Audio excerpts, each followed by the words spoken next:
கடைசி வரைக்கும் எங்கனால திருவிழாவ இருந்து பார்க்கவே முடியல. ஆமாங்க. நாங்க இன்னைக்கு எங்க ஹஸ்பண்டோட சைல்ட்ஹுட் ஃப்ரெண்டு. அவங்க வந்து வீட்டு பக்கத்துல இருக்கிற கோவில் திருவிழான்னு சொல்லி தான் கூப்ட்டுருக்காங்க. ஸோ அதுக்கு தான் நானு, ஹஸ்பண்ட், பாப்பா எல்லாம் போயிட்டுருக்கோம்.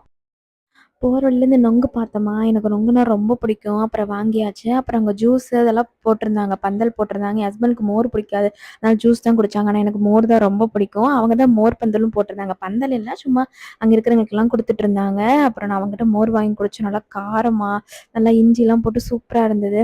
அப்புறம் அப்படியே ஆப்போசிட்ல மாங்காய் வித்துட்டு இருந்தாங்களா, அப்படியே மாங்காய்ல மிளகாத்தூள், உப்புலாம் போட்டு சாப்பிடுறதுக்கு அப்படியே வந்து கேட்டு வாங்கிட்டு வந்து அங்க இருக்கிறவங்க எல்லாத்தையும் சேர்த்து டெம்ப் பண்ணி விட்டு, "எடுத்துக்கோங்க செமையா இருக்கும்."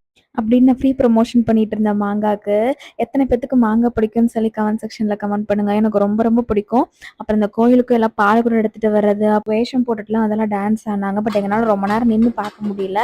பாப்பா வச்சிருந்தாங்காட்டி நாங்க ஒரு ஓரத்துல போய் உட்காந்துக்கிட்டோம். அப்புறம் எனக்கு பர்சனலாவே இந்த திருவிழாலாம் போய் பார்க்கறதுனா ரொம்ப ரொம்ப பிடிக்கும். சின்ன வயசுல இருந்தே. அது கரெக்ட்டா இந்த சம்மர் சீசன் டைம்ல தான் இந்த திருவிழா அதெல்லாம் வருமா? எப்படா அது திருவிழா வரும் அப்படின்ற மாதிரியே இருக்கும். அந்த ஊருக்கு போய் பார்க்கறது சரி, வீட்டு பக்கத்துல கோயில் திருவிழா நடந்தாலும், அப்புறம் அடுத்து இந்த அலகு குத்திட்டு வர்றது அந்த மாதிரிலாம் வந்தாங்க. அவங்கலாம் பார்க்கும்போது எனக்கு சின்ன வயசுல சரி எப்படி இப்படி குத்துறாங்க? எப்படி வலி தாங்குறாங்க? வலிக்குமா? வலிக்காதா? ரத்தம் வருமா? அப்படின்னு எனக்குள்ள நெறைய கேள்விகள் எழும்பிட்டு இருக்கும். எங்க அம்மாகிட்டலாம் கேட்டுருப்பேன். எப்படிம்மா அப்படி வலி தாங்கி குத்துறாங்க? அப்படின்ற மாதிரி மேபி ஒரு ஒரு கடவுள் இதா கூட இருக்கலாம். அப்புறம் குண்டம் இறங்குறது பார்த்தீங்கன்னா, அந்த ஃபர்ஸ்ட்டு சாமி இறங்குனதுக்கு அப்புறம் தான் வந்து எல்லார்னாலயும் இறங்க முடியும். அதுக்கப்புறமா தான் ஒவ்வொருத்தரா குண்டம் இறங்க ஆரம்பிச்சாங்க.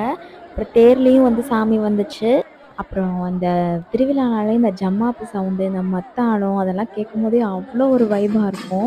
உங்களுக்கு கோயில் திருவிழா அந்த மாரிலாம் போக பிடிக்கும், பார்க்க பிடிக்கும் அப்படின்னா வந்து மறக்காம வீடியோவ லைக் பண்ணிக்கோங்க.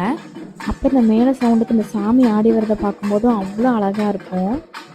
நாங்க ஃபுல்லா இருந்து பார்க்குறதா தான் பிளான். பட் ஆனா ரொம்ப கூட்டம், ரொம்ப வெயிலுங்கிறங்காட்டி நாங்க பாதியிலே வந்து வந்துட்டோம் வீட்டுக்கு.